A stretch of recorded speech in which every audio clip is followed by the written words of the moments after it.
1000 பேர் துப்புரவு பணியாளர் சகோதர சகோதரிகளை கைது பண்ண வெக்கமா இல்ல ஸ்டாலினுக்கு வெக்கம் இல்லையா? தூய்மை பணியாளர்கள் கைது குறித்து செய்தியாளர் சந்திப்பில் பாஜக மூத்த தலைவர் ஹெச் ராஜா ஆவேசமாக கருத்து தெரிவித்துள்ளார். அரசாங்கத்தை தூக்கி எறியணும்னு நீங்க போலீஸை வச்சு இன்னைக்கு என்ன நடக்கிறது? சென்னையில் 1000 பேர் துப்புரவு பணியாளர் சகோதர சகோதரிகளை கைது பண்ண வெக்கமா இல்ல ஸ்டாலினுக்கு வெக்கம் இல்லையா?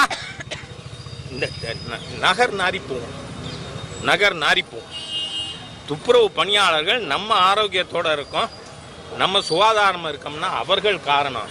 இப்போ அதை இன்னைக்கு நிதியமைச்சர் தங்கம் தென்னரசு சொல்கிறாரு, அவங்கள வேலைக்கு எடுத்துக்கலைன்னா நாங்கள் இன்னென்ன சலுகை கொடுக்கணும். அப்படின்னா அவங்க வேலை போயிடும்னு ஒத்துக்கிறீங்கள? நீங்கள் கான்ட்ராக்டுக்கு கொடுத்தா they will lose their job. There is no job guarantee. எல்லாருமே லைஃப்பில் போராடுறதுக்கு லெஃப்ட் இடதுசாரிகள்லாம் ஏன் இருக்கான்னு எனக்கு தெரியல. They are left overs. இன்னைக்கு அரசியலில் இந்தியா பூரா இடதுசாரிகளுக்கு மொத்தம் இருக்கிற எம்பிக்கள் 6, அதில் 4 திமுக போட்ட பிச்சை தமிழ்நாட்டில். அது தவிர கேரளாவில் 1, ராஜஸ்தானில் 1. ஆகவே இந்த லெஃப்ட் எதுக்கு நீ கட்சி வச்சிருக்க? என்ன போராட்டம்? இன்னைக்கு தமிழ்நாட்டில் மிகப்பெரிய அராஜகத்தில் 1000 போலீஸாங்க சென்னையில் இருக்கிற துப்புரவு பணியாளர்களை அப்புறப்படுத்துறதுக்கு நேற்று ராத்திரி.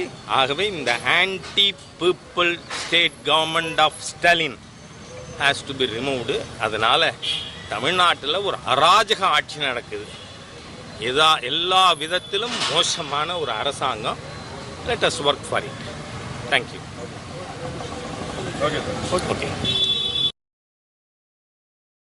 செய்திகளை உள்ளது உள்ளபடி தெரிந்து கொள்ள ரெஃப்ளெக்ட் நியூஸை சப்ஸ்கிரைப் பண்ணுங்க.